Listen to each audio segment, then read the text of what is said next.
This is Dolynny TV, ladies and gentlemen. Good evening, and welcome into an Edmonton Oilers victory. That one was sweaty, in a word. That was a hard, grinded out, outwork the Carolina Hurricanes game from our Edmonton Oilers. There's still 8.8 seconds to go in the hockey game as I'm recording this. Don't mind me. We've got this in the bag. 6-4 for the Oilers. Hopefully the final here. I'm not sure if that's going to hold up. 9 seconds now on the clock. But a game in which the Oilers really came in needing to get the job done, per se. And I think the big thing here that you need to know about this Oilers effort tonight was simply summed up just beautifully by Gene Principe right out of the gate in the pregame intro on Sportsnet. He said, "Spooner or later, the Carolina Hurricanes have to lose." And I think sooner or later, he was doing a whole bit on soup and stew there in net for the Oilers. Sooner or later, the Oilers had to score the first goal of the hockey game and play a complete 60 minutes. And my friends, with the horn sounding at Rogers Place now and the head taps to Jack Campbell, the Oilers just played a complete 60 minutes against a 3-0 team in the NHL to begin the season in the Carolina Hurricanes. Hey, what do you say?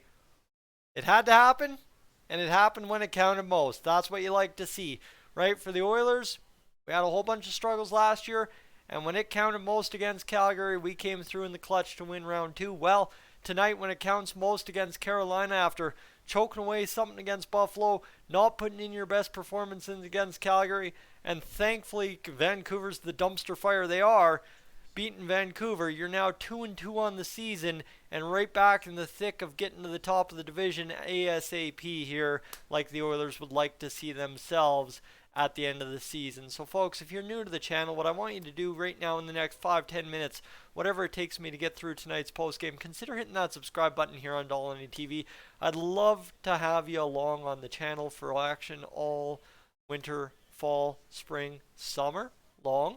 It's a 2 o'clock start against the St. Louis Blues on Saturday, so we'll see if we have a live stream up. Depends what other plans I can kind of scrounge up. My weekends have been rather busy, but this one looks like I might be sitting at home this weekend for the first time since mid-July. That's pretty crazy on a Saturday, let me tell you.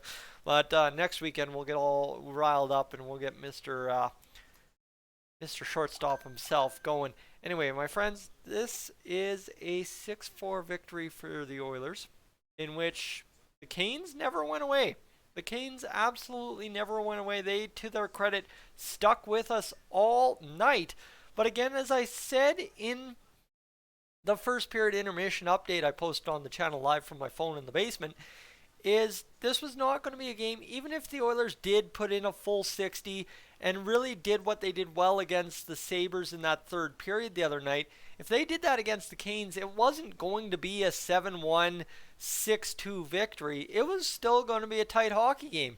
And with the empty netter, we win 6-4. Of course, I was talking about that in terms of Buffalo. Yeah, technically this is a 5-4 game where down the stretch, the Oilers just got that mental toughness together, that kind of edge to their game where they just weren't going to break and really just bent Carolina back the other way and were able to bust through for a couple of goals in the third period and get the job done.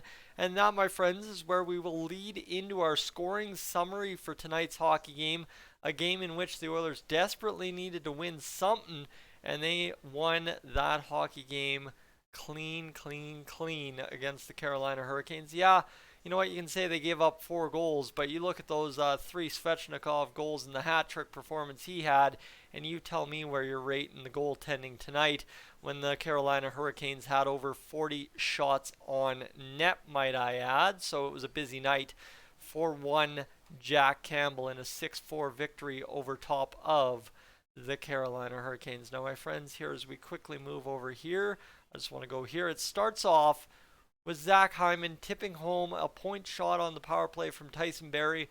Ryan Nugent-Hopkins gets his first of 4 points this season, or this game, sorry, and his first assist of the season. That's what I meant to say.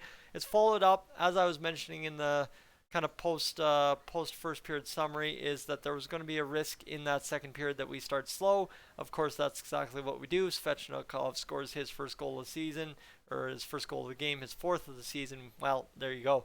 Ryan McLeod, though, follows up 7 minutes later, scoring a shorthanded goal, a beauty 2-on-1 with Ryan Nugent-Hopkins that was sprung by Evan Bouchard not icing the puck. Then Evander Kane scores, yes, his first of the season. Finally, I get that correct.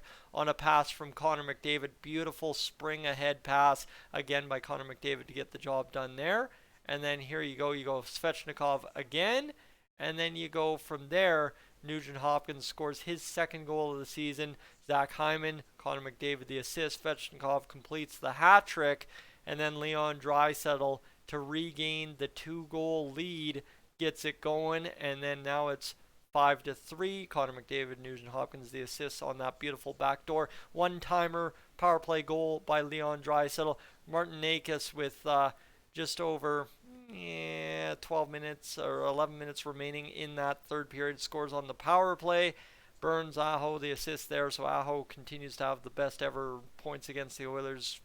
Weird kind of situation among active players. And then Leon Draisaitl sets up Connor McDavid on the empty netter. The Oilers survived a fury there in the last 150 seconds, I say. The last 3 minutes of the game was kind of sketchy for the Oilers, and they survived. There was an icing, there's a bunch of whistles. Zach Hyman had a phenomenal play at the point, and Connor McDavid's able to cap it off with his 5th goal of the season and his 10th point of the season in 4 games on an empty netter. So Connor's already up to 10 points. Ooh, and Leon's up to 8. Yikes, it's going to be a race for the Art Ross this year. Obviously, too, the Oilers' penalty taking not nearly as bad as previous games, especially not in the first period. The second period pretty clean, but they did indeed take 3 penalties in that third period. What helped them out, though, is Carolina was just about as undisciplined. Jack Campbell finishes the night with a .900 save percentage, 4 goals, 40 shots against, good to go, 36 saves. The Oilers score a ton on 33 goals, and in fact, triple the amount of goals Carolina has given up in the season simply by putting up 6 goals tonight. They'd only given up 3 so far. And then, of course, the Oilers out-hit Carolina again tonight. Everybody talks about the Oilers not being tough enough to play against.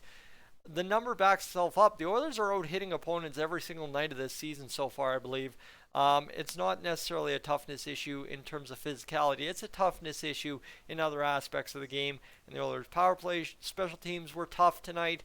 Of course, you got the other side, too, that the Oilers were getting a couple of 5-on-5 goals, too, tonight. So, for the Oilers, you've got a little bit going on. And, of course, it's Ryan Nugent-Hopkins and Evander Kane scoring even strength goals. It's not the big boys out there doing all the heavy lifting. Yeah, sure, it's McDavid on the assists on both goals. But when you got different goal scorers, 5-on-5 putting in goals, that's huge for this team that so often struggles with that. Other than that, both teams 2 for 5 on the power play, but the Oilers with Shorty get the advantage there. The Oilers out face off Carolina, and it's one of those nights where, you know what, sooner or later you had to score the first goal and win a hockey game in good fashion, and that's exactly what the Oilers have done tonight, folks. I don't know if there's much more to add to this one. Realistically, the effort there was all night, and the Oilers get rewarded for it as they win 6-4 this evening against the Carolina Hurricanes. I'm Tyson, this is Dolynny TV. Thank you so much for tuning in this evening. I hope you take the time to consider subscribing, and I will catch you tomorrow with some Edmonton Oilers discussion as we get ready for game day, 2 p.m. Mountain Time start against St. Louis Blues on Saturday. I'm up on out of here. Have yourselves a great night.